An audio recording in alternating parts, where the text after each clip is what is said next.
Heart rate coherence is a pattern of synchronization between the heart rate and the breath, such that the heart speeds up as you breathe in and slows down when you breathe out again. You can see the pattern in this graphic. The red trace is heart rate, measured on a beat-by-beat basis. The green trace is breath. It goes up on the in-breath here, and you can see that the heart rate increases at the same time. And then on the out-breath it slows down again. For convenience, I'll often refer to this variation in heart rate, in other words the red trace, as the heart wave. Heart rate coherence is a very natural and reflex-like response. It's very useful in biofeedback, firstly because research has shown that it correlates with both physical and emotional well-being, and secondly because it's possible to train heart rate coherence so that you can access greater well-being. The body develops heart rate coherence when you're in an open, harmonious and emotionally positive state of mind. However, negative emotions like anxiety and anger tend to disrupt it. The heart wave is strongly influenced by autonomic nervous system functioning. The autonomic nervous system governs many of our automatic and visceral responses. It has two branches, the sympathetic, which is associated with the fight or flight or stress response, and the parasympathetic, sometimes known as the rest and digest response. So the two functions are largely opposite and mutually inhibiting, like a car's accelerator and brake. Heart rate coherence is mainly driven by the parasympathetic branch. The sympathetic, which is activated in anxiety and anger, tends to block the rhythm. How can we measure heart rate coherence? In the software there are two main measures, called the coherence score and synchrony. These measures between them capture three main characteristics of good coherence. I'll explain these with the help of this graphic, which shows some quite good coherence developing gradually. In the lower chart, the yellow trace is the coherence score. Firstly, the swings in heart rate over the cycle of a breath are relatively large. You can see that the heart speeds up over the in-breath by around 15 breaths per minute. Secondly, the rhythm is consistent over successive cycles. The changes in heart rate are roughly the same size over successive breaths. Thirdly, the breath and the heart wave are tightly coupled. In other words, the peaks occur very close together, and the troughs occur very close together. The coherence score measure is based especially on the first two characteristics. The user guide goes into the definition in more detail. The take-home message is that the bigger the amplitude or the height of the heart wave, and the more regular it is, the higher the coherence score. I scaled it so that a score of 100 represents very, very good coherence. Don't worry if you don't seem to be able to get close to that. You're not in competition with anyone.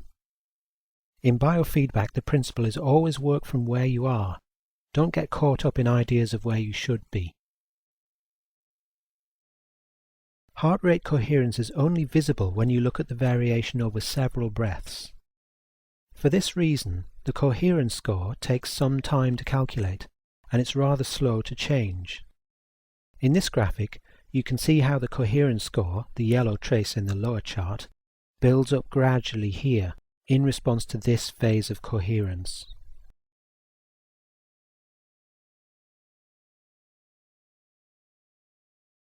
On the other hand, look what's happening here.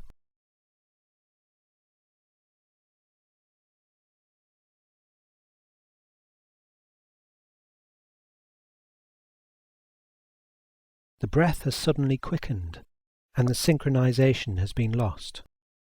The coherence score drops rapidly.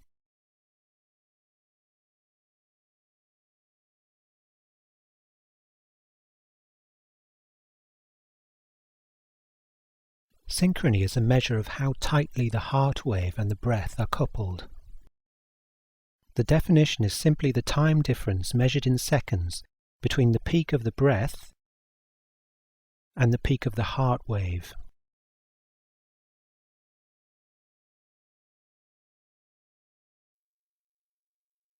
Synchrony is shown as the magenta trace in the lower chart.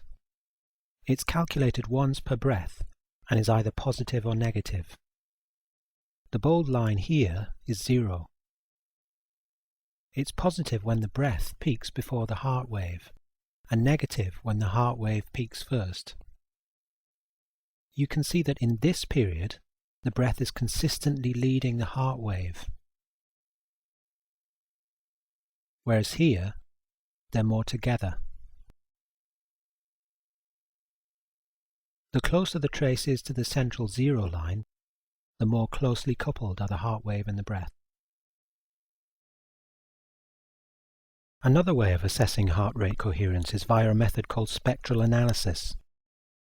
The results of spectral analysis are shown in one of the charts in the application. The details of the method are rather technical.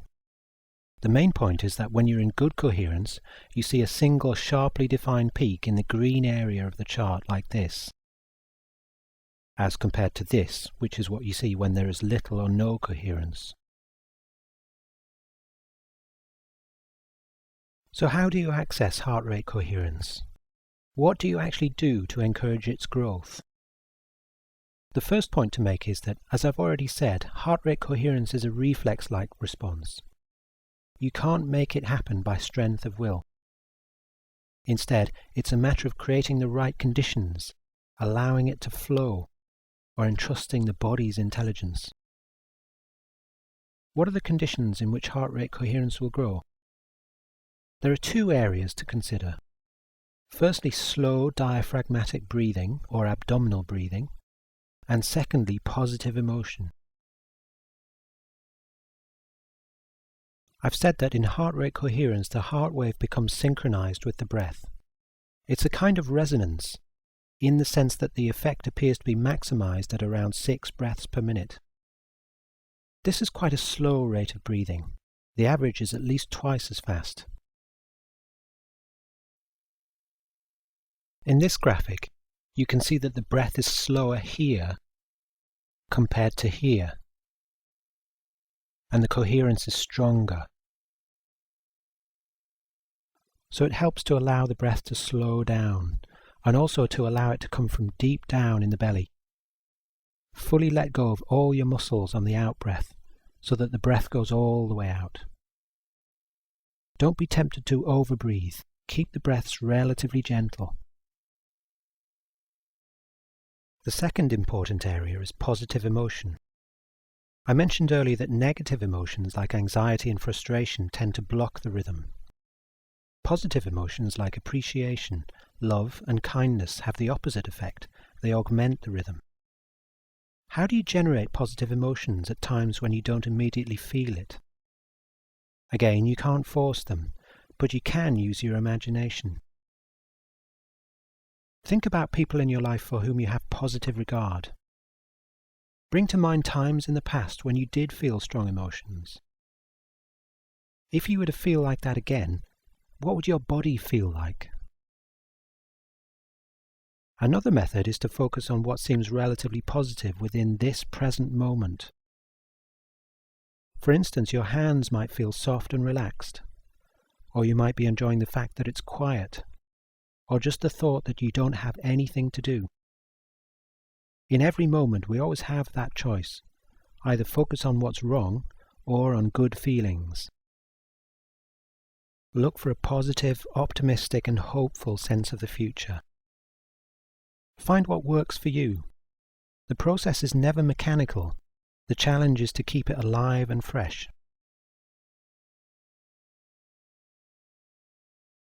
The heart rate coherence applications user guide goes into more detail than I've had time for here.